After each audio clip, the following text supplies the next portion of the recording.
Battery एक प्रकार का उपकरण है जिसमें एक या उससे अधिक इलेक्ट्रोकेमिकल सेल होते हैं जो बाह्य रूप से जोड़े जाते हैं, जिससे विद्युत उपकरणों को ऊर्जा प्रदान की जाती है। बैटरी अनेक आकारों और प्रकारों में आती है। कलाई की घड़ी की लघु बैटरी, हमारे स्मार्टफोन में इस्तेमाल होने वाली एकदम पतली बैटरी, या फिर लीड एसिड या लिथियम आयन वाली बैटरियां जो वाहनों में इस्तेमाल होती है। मुख्य रूप से दो प्रकार की बैटरियां होती है, प्राथमिक बैटरी और द्वितीयक बैटरी। प्राथमिक बैटरी में ऊर्जा पूर्ण रूप से इस्तेमाल की जाती है और फिर उसे फेंक दिया जाता है। प्राथमिक बैटरी में होने वाली रासायनिक अभिक्रियाएं प्रतिवर्ती नहीं होती हैं, अर्थात पुनः नहीं की जा सकती है। इसी कारण इन्हें फिर से आवेशित नहीं किया जा सकता है। जब बैटरी में स्थित अभिकारक क्षीण हो जाते हैं तब बैटरी विद्युत निर्माण करना बंद कर देती है और उसका कोई उपयोग नहीं रह जाता है। द्वितीयक बैटरियों को आवेशित किया जा सकता है। सेल में विद्युत प्रवाह के द्वारा रासायनिक अभिक्रियाओं को उत्क्रमित किया जा सकता है। इससे मूल रासायनिक अभिकारकों का पुनर्निर्माण किया जा सकता है, जिसके कारण इनका फिर से उपयोग किया जा सकता है। इस प्रकार पुनः आवेशित कर इन्हें अनेकों बार उपयोग में लाया जा सकता है। निर्देशित वोल्टेज में बैटरी कितनी मात्रा में विद्युत आवेशों को प्रदान करती है, इस पर उस बैटरी की क्षमता निर्धारित की जाती है। जितना अधिक इलेक्ट्रोड पदार्थ बैटरी में होंगे उतनी ही अधिक उसकी क्षमता होगी। एक छोटे सेल में कम क्षमता होती है, पर एक बड़े सेल में भले ही समान रासायनिक अभिक्रिया हो या वे भी समान मुक्त परिपथ वोल्टेज का निर्माण करे, उनकी क्षमता अधिक होती है।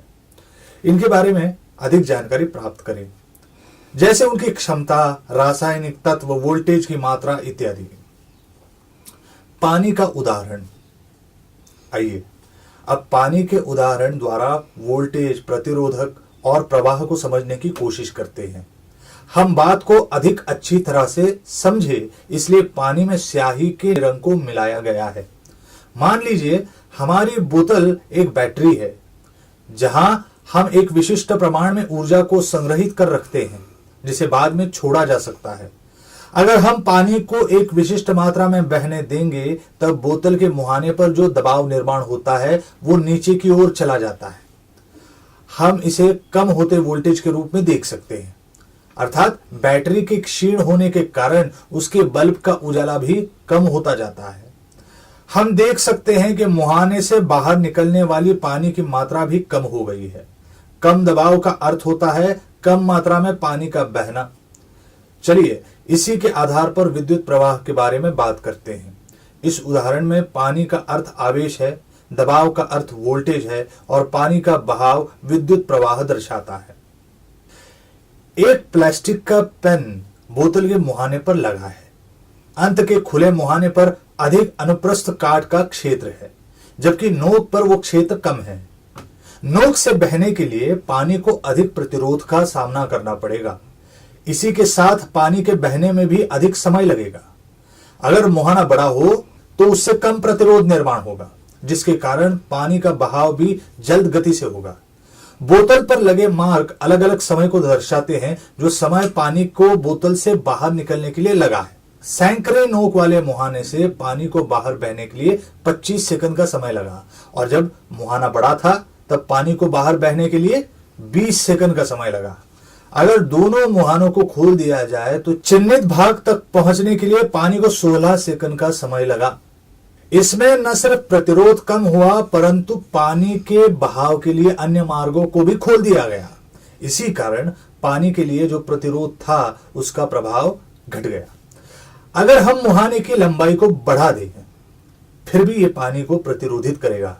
अगर हमने मुहाने की लंबाई 4 मीटर रखी तो पानी को बहने के लिए 540 सेकंड लगेंगे, और अगर इसी पाइप की लंबाई को 1 मीटर रखा तो चिन्हित भाग तक आने के लिए पानी को 180 सेकंड का समय लगा। पानी से भरी 2 बोतलें 2 भिन्न स्तर पर हो तो उसके परिणाम स्वरूप दबाव में अंतर आता है। अगर हम इन 2 बोतलों को पाइप की सहायता से जोड़ दें तब पानी अधिक दबाव से निम्न दबाव की ओर जाएगा। जब दोनों समान स्तर के हो जाएंगे तब पानी का बहाव रुक जाएगा, क्योंकि अब दबाव में कोई फर्क नहीं रहा है, दबाव शून्य हो गया है।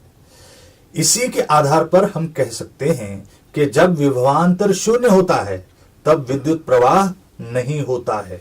आप ये गतिविधि विविध प्रकार और आकार की बोतलों को लेकर और अन्य अन्य प्रकार के पेनों को लेकर भी कर सकते हैं। परिपथ के चिन्ह। परिपथ का आरेख विद्युत परिपथ का चित्रात्मक प्रदर्शन होता है। इस चित्र में जो घटक परिपथ के निर्माण के लिए आवश्यक होते हैं उन्हें चित्रों के माध्यम से दर्शाया जाता है। देखते हैं कि एलईडी बल्ब को किस प्रकार दर्शाया जाए। यहाँ पर ऊर्जा के स्रोत जैसे बैटरी को दर्शाने के लिए दो विभिन्न लंबाई वाली सीधी लकीरों का उपयोग किया गया है। परंपरागत विद्युत प्रवाह धनात्मक टर्मिनल से ऋणात्मक टर्मिनल की ओर जाता है। आरेख में तार के रूप में जो रेखाएं दर्शाई गई हैं, जो परिपथ के अन्य घटकों को एक दूसरे से जोड़ती हैं। वास्तविक तौर पर यह तार तांबे जैसे धातु की भी हो सकती हैं, जो सारे घटकों को जोड़े, पर परिपथ के आरेख में हम इन्हें रेखाओं के रूप में ही देख सकते हैं। तार में शून्य प्रतिरोधकता और शून्य वोल्टेज की कमी भी हो सकती है, पर हम जानते हैं कि वास्तव जीवन में यह सत्य नहीं होता है। थोड़ा बहुत प्रतिरोध तो होता ही है, पर अभी के लिए हम ये मानकर चलते हैं कि इनमें शून्य प्रतिरोध और शून्य वोल्टेज की कमी है। दोहरी ए बैटरी एलईडी बल्ब को जलाने के लिए पूरी नहीं पड़ सकती। इसी कारण हमें एक और बैटरी जोड़नी पड़ेगी। बैटरी को जोड़ने से उससे संबंधित जो चिन्ह हमने परिपथ के आरेख में बनाया था उसमें भी परिवर्तन आएगा। हम परिपथ में प्रतिरोध के लिए एक प्रतिरोधक भी जोड़ने वाले हैं। अगर हमने ये प्रतिरोधक नहीं लगाया तो शायद हमारा एलईडी बल्ब फूट सकता है। यह है प्रतिरोधक का चिन्ह। आड़ी तिरछी लकीरों का एक समूह। लकीरें कितनी हैं इससे कोई फर्क नहीं पड़ता है। ये परिपथ में इलेक्ट्रॉन के बहाव को प्रतिरोधित करता है। स्विच का उपयोग परिपथ में विद्युत प्रवाह को बंद और शुरू करने के लिए किया जाता है। भले यहां पर हमने ये काम करने के लिए तार का इस्तेमाल किया है, वास्तव में एक अन्य घटक ये कार्य करता है। स्विच की खुली स्थिति को इस प्रकार दर्शाया जाता है और बंद स्थिति को इस तरह से। जब स्विच बंद होता है तब प्रवाह बहता है। संगम संधि तार जुड़े हुए हैं ये दर्शाती है। जहां पर ये विद्युत रोधित तारें एक दूसरे को लांघते हुए गुजरती है उसे आमतौर से एक अर्ध गोलाकार से दर्शाया जाता है। ये चिन्ह तार एक दूसरे को लांघती है ये दर्शाता है। किसी भी परिपथ में दो विद्युत विभवांतर के बिंदुओं को नापने के लिए वोल्टमीटर, वोल्ट मापक यंत्र नामक यंत्र का उपयोग होता है।